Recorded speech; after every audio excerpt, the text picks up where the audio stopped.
उदाहरण नंबर 2, इसमें हम लोग का बोला है, ध्यान से सुना। ए बी एक रेखाखंड है, ए बी एक रेखाखंड है, ठीक है। और इस पर एक रेखा जो है एल, ये लंब समद्विभाजक है। ये क्या है? लंब समद्विभाजक है। ये रेखा हम लोग का एल है और ये लंब समद्विभाजक है किसका? ए बी का। ए बी का लंब समद्विभाजक है। फिर बोला है यदि एल पर कोई बिंदु P स्थित है, एल पर कोई बिंदु P स्थित है, ठीक है, तो दर्शाना है कि ये P जो है A से और B से समदूरस्थ है, यानी जितना दूर AP होगा उतना ही दूरी BP भी होगा, ठीक है।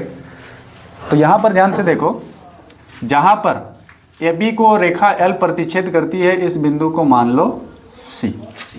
क्या मान लेना है? C, ठीक है। तो वहाँ बार बार गौर मत करो, नहीं तो फिर डिस्टर्ब हो जाएगा तुम लोग का समझने में। कुछ भी लिख सकते हैं क्या? कुछ भी लिख सकते हो, लेकिन यहाँ पर ABC चल रहा है तो क्या लिखोगे? C लिखेंगे। C लिखोगे। PQR चलता तो S लिख देते, R लिख देते। समझ में आ रहा है? तो चलो यहाँ से हम लोग को क्या दिया गया है लिख लो पहले। हेलो, चलो, कहाँ चल दिया गया है, क्या दिया गया है? रेखा L, रेखा L किस पर लंब है? AB पर। किस पर लंब है? AB पर, ठीक है। रेखा L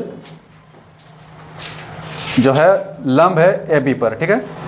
और AB के मध्य बिंदु C से होकर जाती है, यानी L जो है AB का लंब है और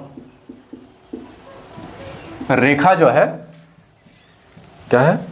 रेखा। और AB के मध्य बिंदु ना, और AB के मध्य बिंदु से होकर जाती है, से होकर जाती है। तो हम लोग को दर्शाना क्या है? दर्शाना है क्या? P जो है A और B दोनों से समदूरस्थ है, यानी बराबर दूरी पर है। तो हम लोग को क्या दर्शाना है? AP जो है वो बराबर होना चाहिए किसके? BP के। किसके बराबर होना चाहिए? BP के। उसके बाद हम लोग क्या लिखते हैं? प्रमाण ना। क्या लिखते हैं? प्रमाण। तो प्रमाण हम लोग यहाँ पर ध्यान से देखो, दो त्रिभुज बन रहा है, ACP और BCP, दो त्रिभुज बन रहा है जी सर। तो यहाँ पर हम लोग लिखेंगे त्रिभुज ACP और त्रिभुज BCP में, BCP में। अब यहाँ पर ध्यान से देखो, इसमें क्वेश्चन में हम लोग को बोल दिया था कि रेखा L जो है AB का लंब समद्विभाजक है। क्या है? लंब समद्विभाजक है। तो लंब समद्विभाजक है मतलब AC बराबर क्या हो जाएगा? BC।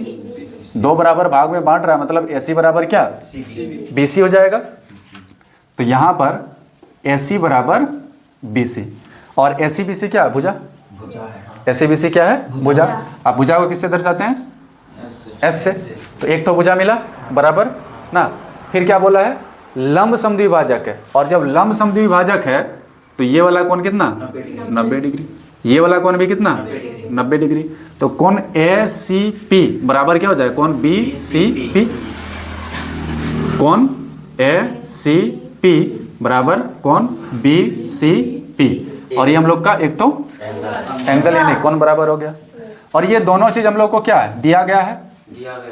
दिया गया है, क्वेश्चन में ही दिया गया है। अब ध्यान से देखो, और एक चीज हम लोग को खोजना है ना सर्वांग समता प्रूव करने के लिए, और एक चीज चाहिए ना, एक भुजा एक कोण हुआ, तो और एक भुजा चाहिए। अब इस दोनों त्रिभुज में देखो, ये CP जो है इस त्रिभुज का भी भाग है और इस त्रिभुज का भी भाग है, उभयनिष्ठ है ना। तो यहाँ पर क्या हो जाएगा हम लोग का? CP बराबर CP, और ये भी एक क्या मिल गया हम लोग को? भुजा। और ये हम लोग का क्या? उभयनिष्ठ है। क्या है? उभयनिष्ठ, ठीक है। यानी दोनों त्रिभुज में क्या है? ये उभयनिष्ठ है, दोनों त्रिभुज में उभयनिष्ठ है। अब ध्यान से देखो कौन सा सर्वांग समतल लगाओगे, एस ए एस, कौन सा, एस ए एस, क्या लिखोगे, एस ए एस सर्वांग समता से क्या हो जाएगा, त्रिभुज ए सी पी सर्वांग सम हो जाएगा कौन सा, त्रिभुज बी सी पी, क्या हो जाएगा, त्रिभुज ए सी पी सर्वांगसम हो जाएगा त्रिभुज बी सी पी के, दोनों त्रिभुज सर्वांगसम हो गए।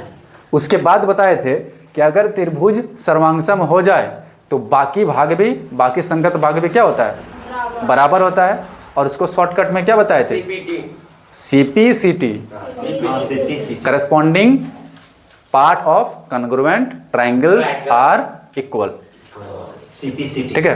हिंदी में क्या बोले थे, सर्वांगसम त्रिभुजों के संगत भाग, संगत भाग बराबर होते हैं, चाहे कोण हो चाहे भुजा हो, ठीक है।